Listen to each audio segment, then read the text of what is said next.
This is AI Marketing Experts, where bold marketers and next-gen AI collide. Each week, join us as we decode trends, test tools, and share real wins from the AI-powered front lines. No fluff, no hype, just straight talk and smarter marketing. Tap subscribe and let's geek out on AI. All right, and everybody, welcome back to the AI Marketing Expert Show. We are welcome to be here and happy to talk about AI stuff. I figured today that we would kind of go through and kind of give our why of why we are doing this.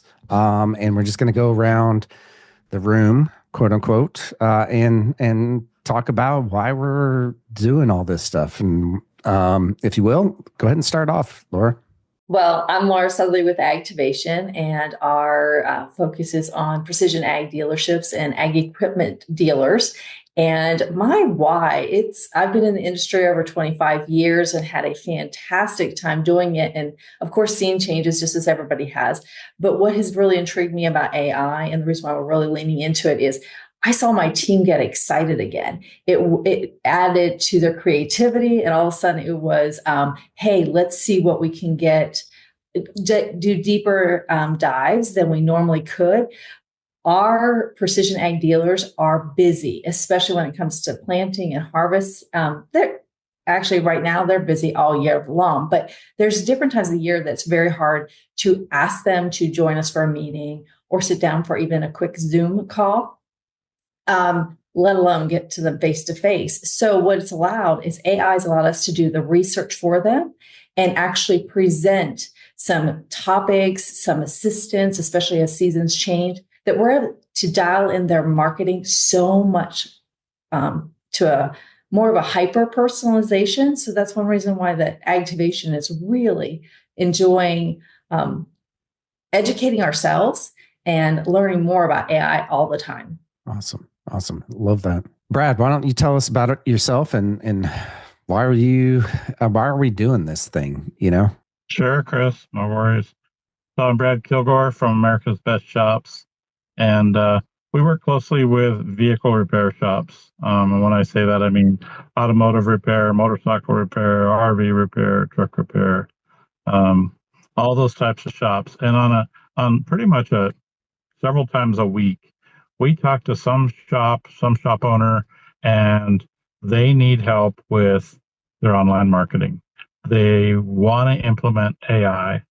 They know that they need to in a lot of cases, but so many times, and I've said this many times over the years, is shop owners, I don't care what industry you're in, they're really good at what they do. Whether you're a roofer, whether you're an ag dealer, or any industry you're in, you're probably really good at what you do. But maybe not necessarily the online piece, and certainly because AI is changing so fast and everything else, most business owners or people in general they're overwhelmed. They're like, I have no idea what to do with this stuff or even where to start. And so, we're able to help. We've been able to help shops for many years with the online marketing and generating more business from the internet and all those types of things. But what now, and literally in the last few years, I'd say about a year and a half, 2 years now, we've really been plugged into the AI world and how that all plays out for success. And if I were to, give you just a small piece of information, is literally because the five of us are on the cutting edge of the AI space. We're seeing how things are changing so fast, daily, weekly, monthly, like to the point where we're looking at content that was a month old and we're like, well, that's old news. That's old news, because it's evolving so quickly, and it's only going to go quicker and faster and bigger and better. And so that's why I enjoy it. I'm passionate about it, but I'm really tuned into helping other people, specifically business owners, learn how to leverage it and save time with productivity and all the things that it could do. Love that. Love it. Yeah, 100%. Yeah. And I think that, you're right. It moves at such a fast pace. We have a hard time keeping up. So imagine, if you're brand new to AI and trying to figure that how are you going to use it for marketing or operations or anything like that? How do you keep up with that? So, yeah. John, why don't you tell us about your story, who you work with, and really why you're doing this? Yeah, good question.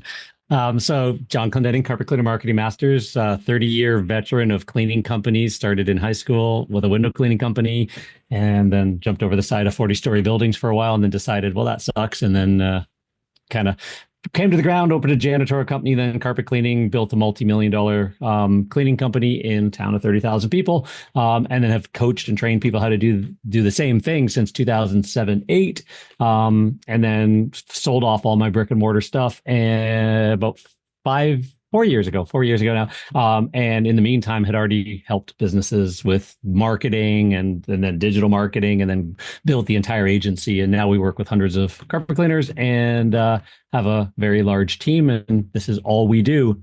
AI, again, obviously helps us. Like the agency world, there's things that we can do more, faster, more efficient, better for our clients, all of that kind of stuff.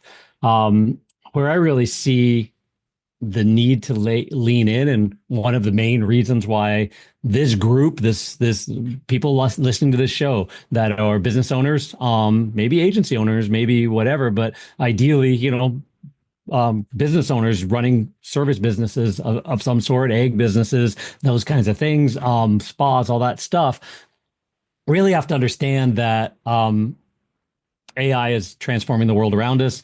It is actually, I'm just pulling up some trends and stuff. It is the number one trending topic for small businesses in 2025, according to BizTech Magazine and a bunch of other places.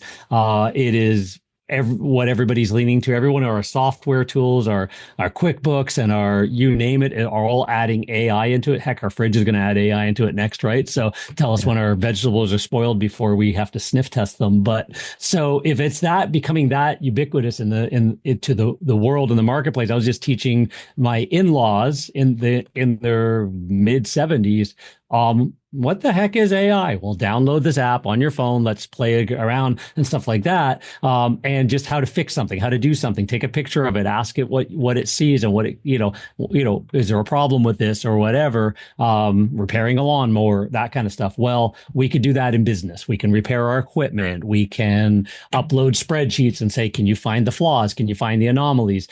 There's a million use cases. So as we have these shows, we're going to be showing and telling and teaching and suggesting and laughing and telling stories about how we're using it and how our customers and clients and other business owners should be using it and starting to lean into it, because it's going to be a first mover advantage before it becomes the great equalizer. So think of AI video. All of a sudden, everybody can create videos. How many more videos will show up every single month? How do you get yours to then stand out? Now it's a bigger question. So if you're not even in the game, you're behind. If you're in the game, now you're your first mover advantage until you end up becoming in a flooded marketplace. And it's still always going to be, now how do we use it to stay ahead? So it's just lean in, learn from everywhere you can, and stay up on everything that's going on. Love it. Yeah, 100% on everything that you said there. Yeah, couldn't agree more. Jen, why don't you tell us about yourself and give us your why? Why are you doing this? Okay, so I'm Jen Crego. I'm the founder of Margot. We help aesthetics and wellness practices really stop chasing leads and start building brand equity. So my why, why I got into particularly this show with you guys, is because as I have been playing around with AI and have seen firsthand what it's doing for me and my business and my clients and things like that, it's just opened up just so much opportunity in the way of doing things, better, smarter, faster, all of those things. But early on, what kind of made it a priority for me was whether I was talking to clients or talking to just people in the industry, a lot of women, and something that they were saying a lot was something that really resonated with me. And it was, I cannot possibly add one more thing to my list of things to do. Yeah. And at that time, this is like, I'm going back 2 years ago now, we were still having a lot of our clients approve content before it went out on the website or, social or whatever. And that's where things would get hung up. That's where things went to die, is when they have to wait for that approval process. And at that point, it was like, okay, but we have to wait for approval because they're going to have feedback. Mhm. At the same time, if we wait for approval, it's not going to go live. And so this was this constant struggle for us as an agency, but also for the clients, because they're just as busy as we are. And so it's just really hard to make time for that. And so AI entered because now we can train AI to be their voice for them, to be their, their thought partner in how, things get approved and things like that. And so that level of oversight, meaning less oversight, is only possible because we have so much time, effort, and trust in the systems that we're creating with AI. So that's made a big difference for us and for clients. And the aesthetics industry in particular is so competitive. Really, I think that marketing, like digital marketing, is probably the only industry that I think is right up there with competitiveness as medical spas. And AI has been a way that the smaller shops, the smaller locations, they can raise to the level that they need to be in order to be competitive, in order to make sure that they're not overtaken by, as far as the market goes, overtaken by the big one that just went in, a half a block away. So that's, I think, yeah. Yeah, love that. Love that. And you're right. It's competitive, right? Every single one of our who we work with, it just gets more and more competitive every single year. Yeah. And small business owners wear more and more hats all the time, right? And so, yeah, I'll tell you guys my name is Chris Hunter. I work with roofing companies and roofing company owners and help them double their business. My business is roofingsites.com. I'm the author of The Ultimate Guide to Digital Marketing for Roofers. That's who I work with to help them with started out with their websites and then turned into marketing and then turned into now all this other stuff too, right? And that's where AI is helping me. And just like every single person here, my journey started honestly about 3-4 years ago when we started using a tool called Jarvis that I'd heard about, right? And what did they end up calling it? Jasper, because they got sued, I think, by Disney or Marvel on that one, calling it. But it was such a cool software that would help you create content. And as a digital marketing agency, content is one of our hardest things that we have to produce. Just like Jen was saying, how do you not only make good content, but how do you put it in the client's voice and all that kind of stuff? And Jarvis had this really cool way of creating this content. And our writers who still are with us are, we were paying them, per article kind of a thing. Right. And so we saw it as a way to augment what they were doing, right, and help them generate even better content and so forth. So we started down that path. And then when ChatGPT came out, what was that, November 2 years ago, I think, 2.5 years ago at this point, right? I heard about it and I was just like, okay, this is cool. Let me go check it out. And me and my operations manager at the time were really getting into it, and really figuring a lot of things out. long story short, we really have transformed our entire agency in the past, couple of years on how we do things, right? If you'd have looked at, I mean, when I first mapped out, honestly, how many writers we were going to have in order to get to my goal, we were going to have like 50 writers, right? And it was a ridiculous amount of people. And we were like, at that time, when we mapped that out, for 5 years down the road, we're like, how in the world are we going to do that? And that's not how you're supposed to think, but that was always in the back of my mind. But when ChatGPT came out, when Jarvis came out, right, that started solving that issue of how we were going to do that. We were going to keep the same amount of people. They were just going to be a different role. They weren't going to be a writer. They were going to be a content editor, essentially, right? And so we started down that path a while ago. And honestly, I've just gotten deeper and deeper and deeper into it, like every single person on this panel has, right? So with that in mind, that's why I am doing this, is because one, we've all been hanging out as a mastermind group and we talk about AI and geek out about AI all the time. So we just figured that we would just hit record and talk about it here. Right. And so if you enjoy, or you're whether you're a beginner in this whole AI world, not quite sure what ChatGPT is or can do, right? We're going to talk about all of this. I'm sure in the next, I don't know, probably years, we're going to progress here and help everybody out. Okay. And I think I'm going to just jump in and say, I think one of the main things too, especially about the way this group has come together is, and I think what we're hoping to help the audience as well, is to eliminate some of the ones that may have caught attention and then did not live up to expectations. So we're able to really provide our viewpoint and maybe get them to where they need to be faster. And, to your point, Jen, about the content and what Chris mentioned as well, is even to that element, what we're able to produce saves our clients and saves them so much time, because it is, as you said, trained in their voice, and we're able to get approval. So all these things work together. And again, we're just hoping to take all these bits and pieces and say, okay, from this group, this is what we found that's going to be the most powerful tools at this moment. 100%. Yeah. Well said.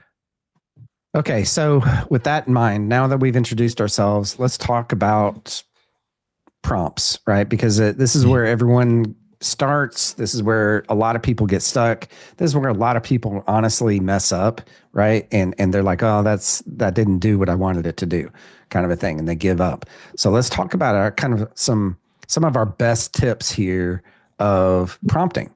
Okay. First, let's start with, what the heck is a prompt? Anyone?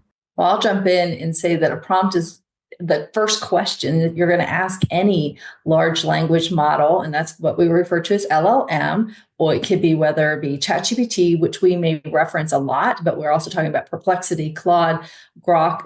There's so many out there. But so if we mention ChatGPT, feel free to try those same questions. But that's basically a prompt, is the question, you're opening it up, and sometimes that could be the most intimidating thing. So I think we're going to break it down as to parts and pieces that you can ask with that prompt in order to get information back, and not just to accept what just is automatically presented. Challenge it, question it, and again, be the human to review it. One good point to add to that, Laura, is so one way to understand, and this way, again, explaining to my 70-something-year-old in-laws, the LLMs know everything, which is a problem. It sounds great, but now they don't have a lane. They don't. So when you ask a question, understand that the answer is coming from the entire knowledge base of the internet and planet Earth, and for Grok, also on every single tweet and X post and all in the history of time, all combined together into a big melting pot of information, and you haven't given it a lane. So one of the best things is to give it a role. So that we've always talked about that. We talk about like the basic framework. One of them is CRIT, context. What am I trying to solve? R stands for role, who you are. I, interview me. and then T, then ask for what's the task that you want it to do. But if you don't give it that role, you don't say you are a university expert or professor level, macroeconomics major, blah, blah, whatever. And now with that in mind, I'd like this type of, go down. Now it goes, oh, from everything, I just have to worry about this. I don't have to worry about the price of tea in China. I don't have to worry about how to grow grass in England. It literally knows everything. So it could give you an answer that is sort of hallucinating from everywhere, which we see. Bring it into focus. Always think of that. And, garbage in is garbage out. So just ask good questions and have conversations, but give it its lane first. And you're infinitely better answers just with that little bit. And I'll chime into that. I mean, I don't know that I have anything quite as scholarly or verbose to say as our last two friends, but just think of it as a conversation. I was training somebody recently on how to use it, and they were confused. And I said, okay, well, first of all, as John said, and as Laura touched on, is, set expectations of act as a professional copywriter who excels at writing content for roofing companies. And so, like say, preface it with what who you want it to be, so to speak. And then literally from there, when you're prompting it, you're asking it a specific question. So if you just say, make me a picture, that's not going to go so well. But if you're describing a piece of content, whether it's written or visual, and you can go into great detail and say, okay, act as if blah, blah, blah, and then create a piece of content that is 2,500 characters long, that doesn't include case studies, does include FAQs, and is going to be able to be understood by a fourth grader, and told exactly the details of what you wanted to do, and then even end your prompt with, and ask me any questions for clarification. And then once it's done and it sends you something nice, you're like, whoa, that was really cool. Especially when people first see it, they're like, holy moly, I can't even believe that it just did that. But once it's spit out this large piece of content, I asked for 2,500 words. Again, from there, you would just say, looks great. Now act as a social media marketer and create me 10 social media posts in long form with emojis that make breakfast for me, or whatever, And so you're just telling it what you're asking for. And if it makes a mistake or it doesn't get you what you want, because typically at the end, it will say, and what do you think of this? Do you want me to do this? It will communicate with you. So just think of it as a conversation with your virtual assistant, essentially. Yeah. And I want to jump in here and throw in that those are great. Prompts are great, all that kind of stuff, but a prompt is only as good as what ChatGPT, Grok, any of those know literally about you, right? And about your situation, about what you're trying to accomplish. So the prompt is great, but I think, and John sent this out to our group earlier this week about this master prompt idea, right? Of that Hayden, I had to look it up. Hayden Miyamoto, right? Talked about in a video. We might share it down here, below this, but he talked about training it and continuing to train. And when I say it, I mean whatever GPT, whatever LLM language learning model that you're using, right? And the more that it knows about you and the context of you and what you're trying to accomplish, the better that the output is going to be. Okay. So as an example, I've created a personal GPT. Okay. In ChatGPT, you can create these custom GPTs if you're on the Plus program or above, right? I've created a personal one, and I did that a long time ago, and I keep adding to it. Okay. But it knows my goals. It knows my employees. It knows my businesses. It knows, my wife's name, and it's weird because you're like, okay, I'm putting this out there. Who all's going to have this information? I don't worry about that as much because the internet already has pretty much all that information. Okay. So I'm less worried about that. I don't put in my bank details. I don't put in my credit card details. I don't put in my social security number or any of that kind of stuff. But, giving it as much context as I possibly can for what I am trying to accomplish as an individual gives me a way better output because it already knows that information, right? It already knows about me. And when I say it, again, any kind of prompt that I give it, okay? And that's whether I'm using Claude, whether I'm using, Chat GPT, whatever I'm using, I'm trying to train that model as much as possible on me and what I'm trying to accomplish. Well said. Mm-hmm. Go ahead, Jen. I was just gonna say, I love that, Chris. I think that for those of us who are in it a lot, we're training our own GPTs, and that has become invaluable for us. If there are other users who they're not quite there yet, and they're just in regular good old Chat GPT or the basic. Using the speaking ability on your phone to be able to just speak it in like that. Sometimes it's like, oh my gosh, there's so much context that I want to give it. I don't have time for that. But if you don't make time for it, then your result isn't going to be as good. So use the speaking ability, and then if you are typing though, keep in mind that. As people, when we're looking at text on a page, if it's what I call like a wall of text, we kind of skim it a lot and we don't necessarily retain what's in the middle. And ChatGPT can be very similar when you just have this wall of text. So like chunk it up for ChatGPT too. Like John's, you mentioned the crit method. And so you might put like context this. I'm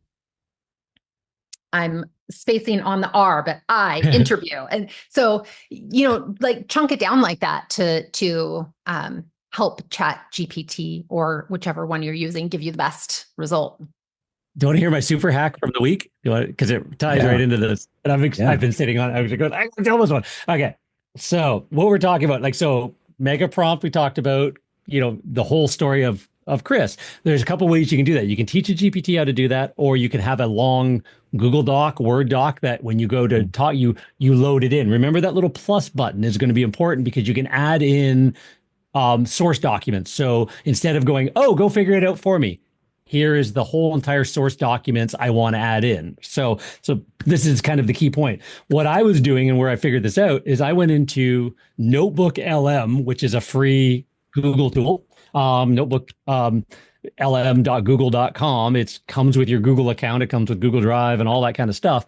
And I uploaded a couple of videos from a content creator plus a framework on a Google Business Profile optimization plus, and it's just a couple of new ideas that are coming out. Agency world want to do better, all that kind of thing. And now that was its context. The one thing about Notebook LM, it only reacts to that context. It doesn't necessarily go out to the world and find other stuff like ChatGPT would kind of go, and then there's all this other stuff I know as well, and you have to dial it in. Notebook is like if you give it nothing, it does nothing. It's a lot dumber in that way, right? But when you give it the context and fill it up with up to 50 potential sources, YouTube videos, it can read all the transcript and all that stuff. It comes up. So I was asking a bunch of questions back and forth, and it was supposed to give me a better answer than it did, right? But it wasn't bad. So I copied that answer. I went over to ChatGPT and I asked a very similar question in ChatGPT, and I got an answer from ChatGPT. Then I went back to Notebook LM and said, you're supposed to be really good at this, but ChatGPT gave me a better answer than you did. What's going on? And Notebook came back to me and says, I am so sorry. You are absolutely right. I should have written in your tone of voice better. And it gave me another answer that was so much better. I took that back to ChatGPT and said, you're being beat, dude. This guy has got you like hands. And the final result was like just competing those two against each other and telling them that, and I shared it. Even the one from Notebook was great. And I copied and pasted and said, look what it gave me. And you're not even close. And it went, oh, you want to see what I can do? And down it goes, and it's just like, I'm going, oh, this is great. So within a couple of iterations, I was instead of me fighting against, oh, you didn't give me that answer, could you try and do this more? I just went over to the other one and said, here's what they gave me, you're not good. And it went, oh, I'm so much better. And it was, so learned a new trick, have them fight against each other. Put a little competition into it. Yeah, right. Yeah. I did that with ChatGPT and Claude. It's been a while now, but we were doing a lot of work at the time with weight loss clinics with like, tirzepatide and semaglutide, things like that. And ChatGPT was saying, oh, I can't give medical advice. Okay, not trying to get medical advice. I just am looking for, ad copy and things like that, trying to work on that.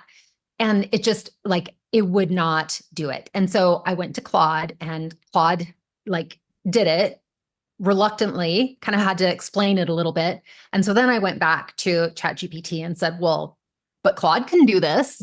And it wasn't like it was this massive difference like you saw, John, but it was like, oh, okay, well, I'll do this little bit of it. And so it was really interesting. It's fascinating when they get competitive. Yeah, I think they're being trained on the fact that people are jumping around. So I do think there's somewhere back in the coding where it's like, oh no, you stick with me.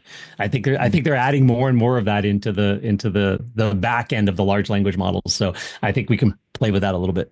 Well, I think that you bring a valid point too. Not only playing, asking one versus the other, but one considering their knowledge background, because ChatGPT is August 2023. And then Claude is April of this year, as well as Perplexity as today. So, even realizing how far they'll go back is going to play key, and the drop-down models.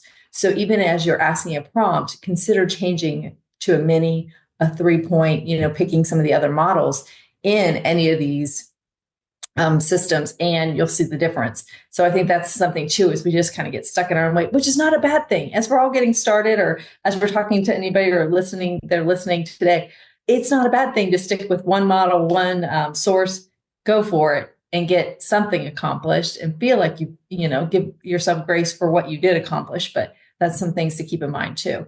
And that's maybe Chris has got a good answer to that. That's a confusing point to some people. Why are there different models? Like, you've played with a bunch of them. They're obviously trained differently, but the output, how would you explain to somebody why there's a 4.5 now and a 4.0 and a 4.0 mini and an 0.3 and all that kind of stuff? I think that from my knowledge, from what I understand, I should probably ask ChatGPT this, right? What the difference is, but really, 0.3 is made for really deeper thinking, right? 4.0, which I think is the typical one that comes out when you just go to it, it's really good at getting tasks done, So, and that's really where, and you can float back and forth in between a single conversation, right? In all of those. The only difference is when you're in a custom GPT, I think it goes, and I had to ask ChatGPT this a long time ago, that what model do you use as a custom GPT? And I think it goes with the latest model. Whatever the latest model is, that's what it's going to use, whether it's good or bad. I mean, sometimes the latest model is like, it hasn't really been trained enough. It's kind of new. It's almost like a newborn, it seems like, or not a newborn, but, maybe a teenager, let's call it a teenager that thinks it knows everything. But, in all reality, they, anyways, not going to go too far and deep on that one, because I do have teenagers and I do get told, oh, Dad, you don't know anything kind of stuff. No.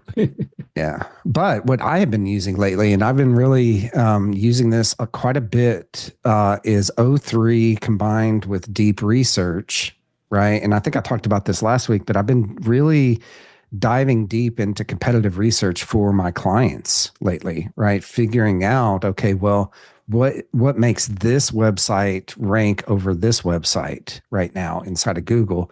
And it's been coming back with some pretty deep and good information for me and for our clients. The thing is, you just have to wait for a little bit because it takes a while for it to think, but not too long.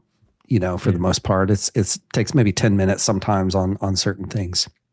But we talked about last week where, that framework where you can ask a simple question, or you can say, if you gave me this answer as the suggestion, is the opposite, challenge it in that sort of like critical thinking first principles framework, is the opposite also the negative truth kind of idea. And well, no, wait a minute, that the opposite of that isn't a no. So let me think deeper. When you watch O3 and deep research doing its work, you can watch it iterate. Like when it does that little, like it's going, well, no, that doesn't work. Boom, and you can actually, if you, it's actually, and so that's part of the model changes, I think, as well, is they build in sort of deeper philosophical logic problem solving as well in the model, so that it's grabbing the same information from the same source, but it's thinking it through at different types of levels, and trained that way as well. So, which is helpful.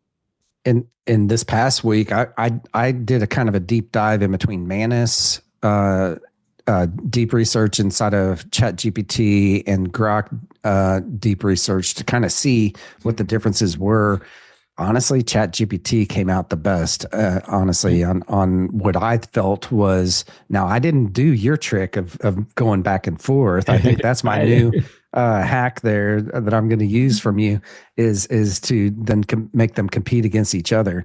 But, when it comes to competitive research, and again, we're talking about marketing here, it is so important to know what the competitive landscape is. What exactly is your competitors doing? What's making it better here and producing a better result over here, right? And so when I'm looking right now, I'm specifically looking at Google and why they're ranking on Google Maps or inside of Google Organic, or maybe even inside of local service ads, right? Because those are the bigger areas on Google right now that are producing leads for our clients, for the roofers. So getting that knowledge and figuring out what keywords that people are using, right? And this is something that probably should be done periodically. And the cool thing is that 5 years ago, this would take weeks, maybe months to really figure this all out, to do competitive research on 15, 20 different metros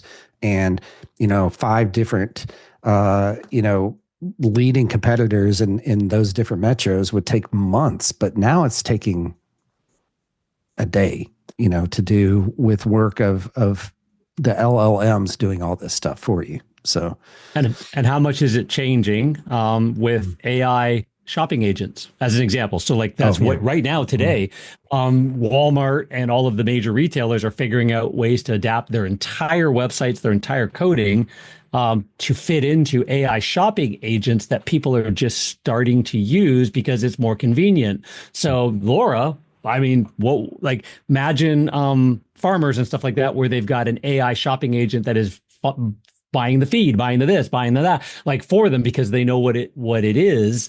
How would that change the ag business, and how does that change the agency world that needs to have their websites and things like that? Like think of what have you thought of in that world so far? I know the one thing that we're talking more and more to them is that voice, as it was mentioned before, we might be using our phones to ask, asking our clients, hey, just interview, have that conversation with ChatGPT, have that to increase your comfort level. But we are looking at how we have to adapt websites in order for when they're sitting in the tractor, it's autonomous now. They might have the auto steer. They're not really, they're just hanging out there. That gives them an opportunity to say, wait a minute, this is the type of soil. It's, a wet spring, or it's, this is what's happening during harvest. Let me go ahead and search for upgrades. We need to have those websites ready. And that's what we're talking to our clients about is, let's have these conversations now in order to be in the forefront. Yeah.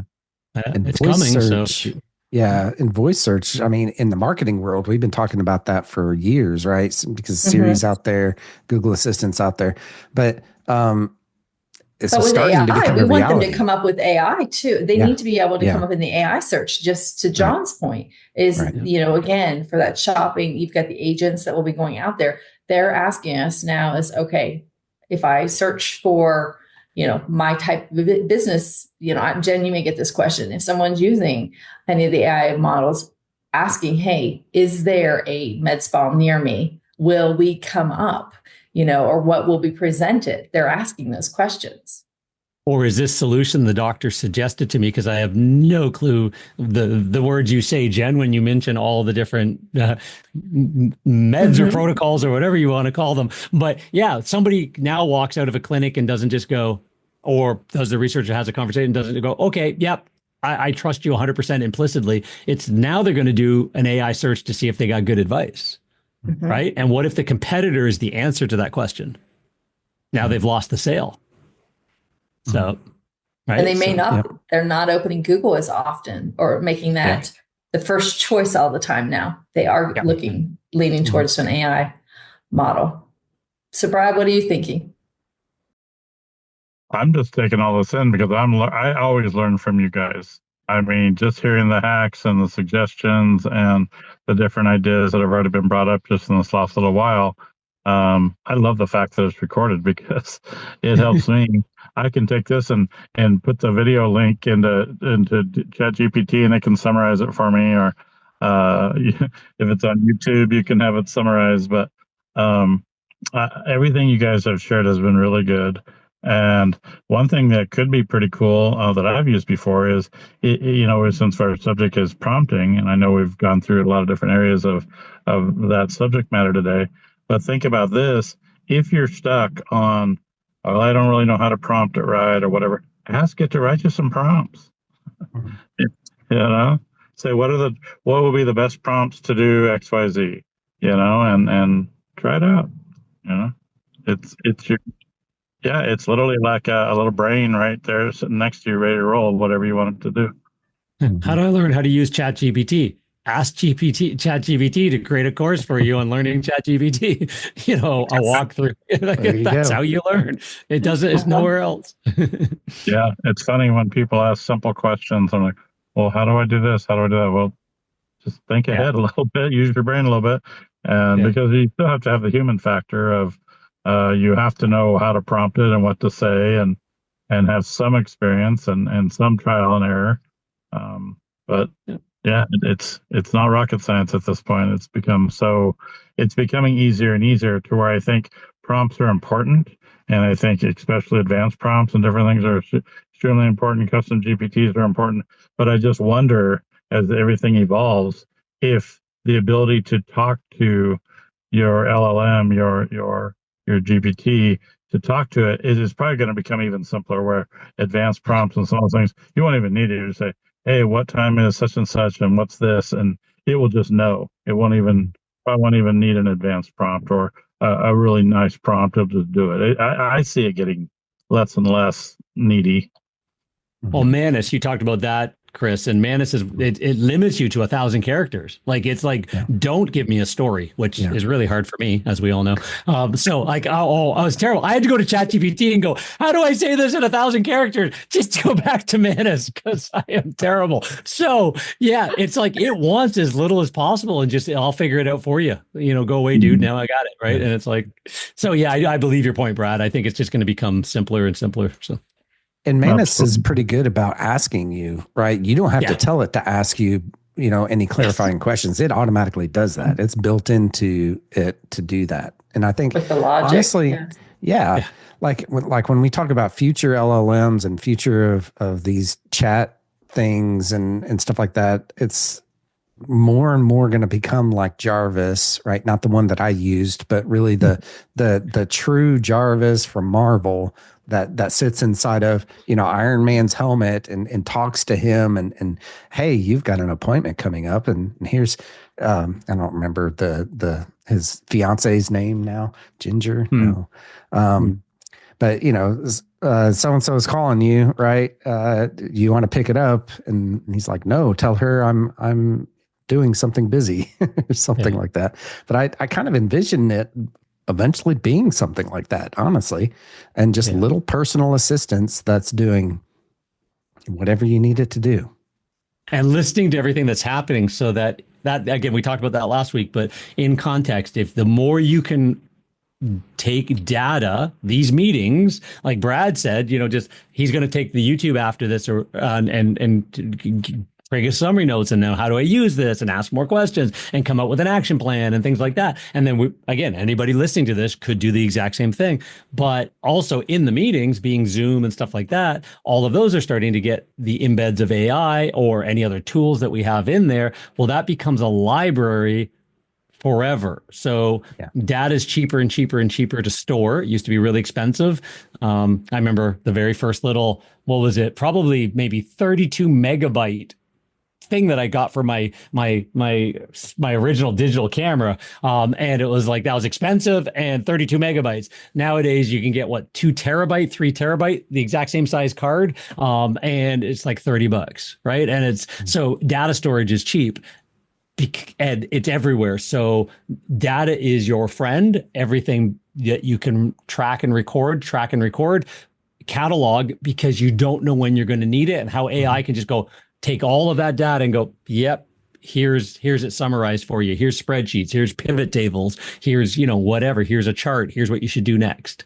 Right. Yeah. So, it's data's your friend. Save it.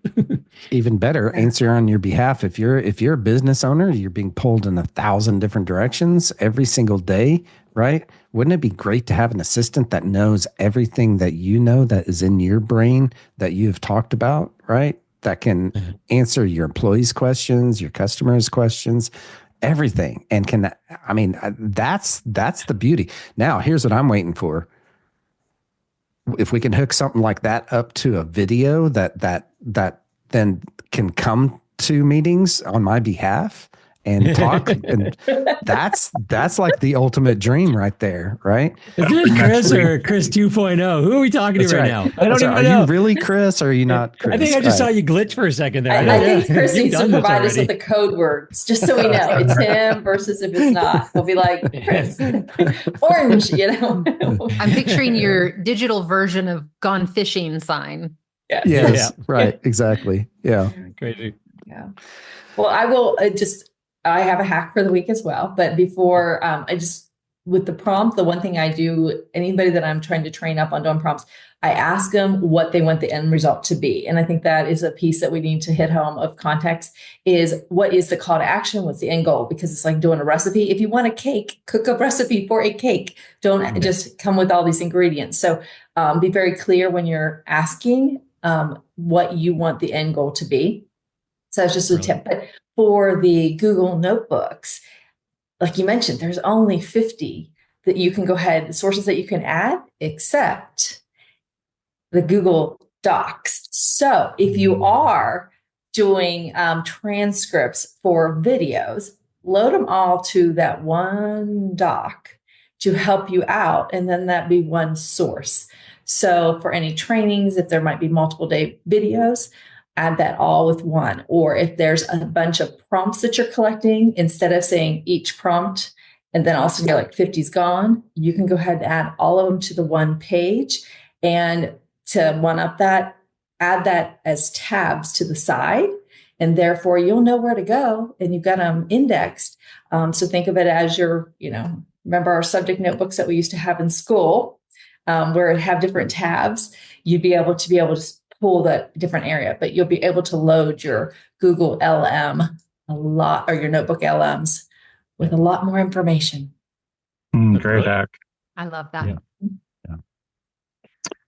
Well, maybe we'll close out with that. I mean, how do you top that, Laura? I mean, well, I think that with Jen, earlier in this conversation, one of our next podcasts will be about training and tips on how to better train so they, our listeners can fully understand what they might have to pull together in order to have their voice. And to Chris's point, that he can have his gone fishing sign, knowing things are trained up for him. And, John's got all his customer care coming, and Brad's got all his knowledge loaded to fully trained. So I think that would be a great podcast. I see semi-retirement on the horizon real quick at this rate. Perfect. Yeah. All right, Cool. guys. Well, thanks for coming and sharing everything, all these little secrets, these little tips, these hacks, right? That everyone brought to the table here. I hope if you're watching this, listening to this, that you're getting some sort of a value from this. Be sure to hit subscribe, like this, leave a comment down below, all those kinds of things, just so that we can get the word out on this and keep on showing up. We're going to be doing this every week, and we're going to talk about all sorts of geeky, by the way, Brad over here doesn't like the word geek, so sorry about that, Brad. But Wisdom. We're going to have wisdom. There you go. We're going to share Yes. hacks, tips, tricks, all that kind of stuff for Expertise.